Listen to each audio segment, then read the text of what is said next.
شیخ یہ بتا دیجئے کہ قرآن کریم کے اندر سنت کا مقام و مرتبہ کیا ہے پھر اس حوالے سے، کیونکہ اب بعض لوگ تو یہ کہتے ہیں باقاعدہ کہ صرف قرآن ہی ہمارے لیے حجت ہے، تو کیا قرآن خود یہ بتائے گا کہ جو سنت ہے وہ بھی آپ کے لیے حجت ہے؟ اس کی کیا دلیل ہے اور اس کے دلائل بلکہ آپ بتا دیجیے اس کے کیا دلائل ہیں؟ جی بہت اچھا سوال کیا آپ نے کہ قرآن کریم کی روشنی میں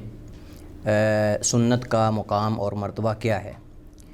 اور خصوصاً یہ سوال ان لوگوں کے لیے ہے کہ جو کہتے ہیں کہ ہمارے لیے قرآن ہی کافی ہے اور قرآن کریم کے اندر اللہ تعالیٰ نے ہر چیز کا حل بتا دیا ہے اور ہمیں حدیث کی ضرورت نہیں ہے اور اس کی حاجت نہیں ہے۔ تو دیکھیے،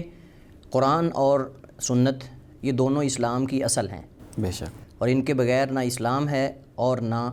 اسلام کے بغیر یہ ہیں، تو دونوں لازم و ملزوم ہیں۔ اور قرآن کریم بھی وحی ہے اور قرآن کریم بھی ذکر ہے اور حدیث بھی، سنت بھی ذکر ہے، اور قرآن کا ذکر ہونا اور حدیث کا ذکر ہونا قرآن کریم کے اندر موجود ہے، اور علماء کرام، محدثین اور دیگر جو فقہاء ہیں وہ یہ کہتے ہیں کہ اللہ تعالیٰ کا یہ فرمان کہ اِنَّا نَحْنُ نَزَّلْنَا الذِّكْرَ وَإِنَّا لَهُ لَحَافِظُونَ،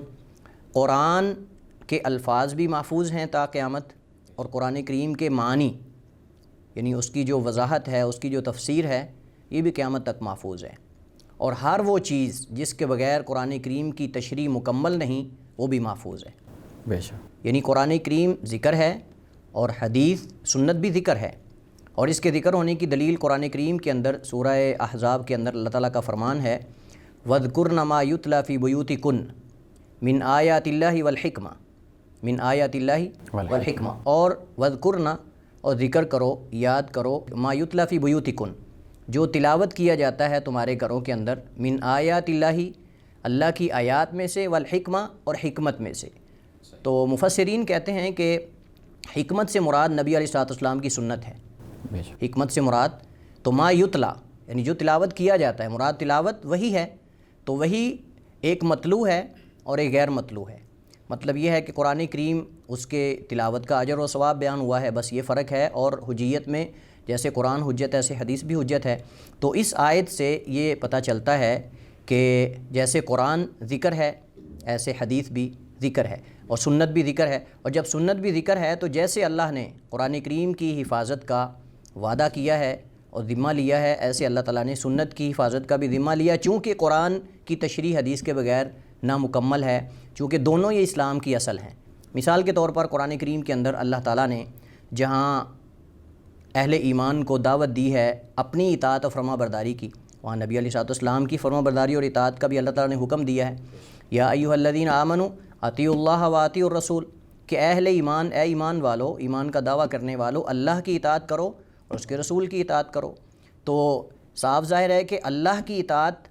یہ لازم و ملزوم ہے، نبی علیہ الصلوۃ والسلام کی اطاعت کو، نبی علیہ الصلوۃ والسلام کی اطاعت و فرما برداری اللہ کی اطاعت کو جو ہے وہ لازم اور ملزوم ہے اس کے ساتھ، تو دونوں کی اطاعت لازم ہے۔ ایک کی اطاعت آپ یہ کہیں کہ میں قرآن کو مان لوں گا اور سنت کا انکار کر دوں گا تو یہ دونوں کی اطاعت ہے، نبی علیہ الصلوۃ والسلام کی اطاعت آپ کیسے کریں گے؟ اسی طرح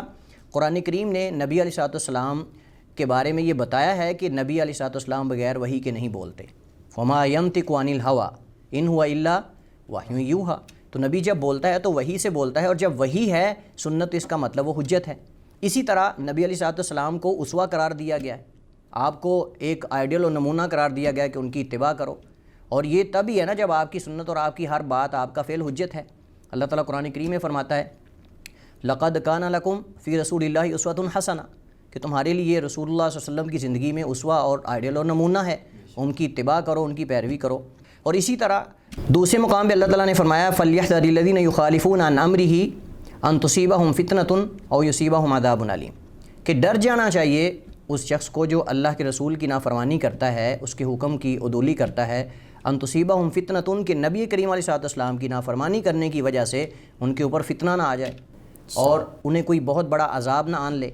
اب یہ تب ہی ہے نا کہ جب نبی کریم علیہ الصلوۃ والسلام کی اطاعت جو ہے وہ لازم ہے اور واجب ہے، بے شک، جب آپ کی سنت حجت ہی نہیں ہے تو پھر وعید کس بات کی ہے؟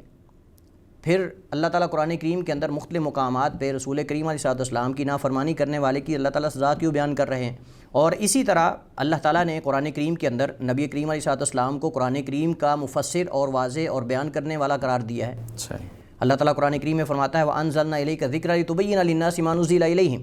اور ہم نے آپ کی طرف اس ذکر کو اتارا ہے تاکہ آپ ان کے لیے اسے بیان کریں، لِتُبَيِّنَ لِلنَّاسِ مَا نُزِّلَ إِلَيْهِمْ، جو ان کی طرف اتارا گیا اس کی آپ وضاحت کریں، تبیین کریں۔ تو صاف ظاہر ہے کہ جب آپ صلی اللہ علیہ وسلم قرآن کریم کی تبیین اور وضاحت کریں گے تو اس وقت آپ صلی اللہ علیہ وسلم کا وضاحت کرنا یہ قرآن وحی کا حصہ ہوگا،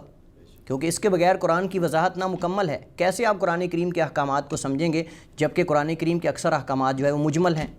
مطلب کہ انہیں اختصار کے ساتھ بیان کیا گیا ہے، اس کی تفصیل آپ کو حدیث سے ملے گی۔ نبی کریم علیہ الصلوۃ والسلام قرآن کریم کی عملی صورت ہیں،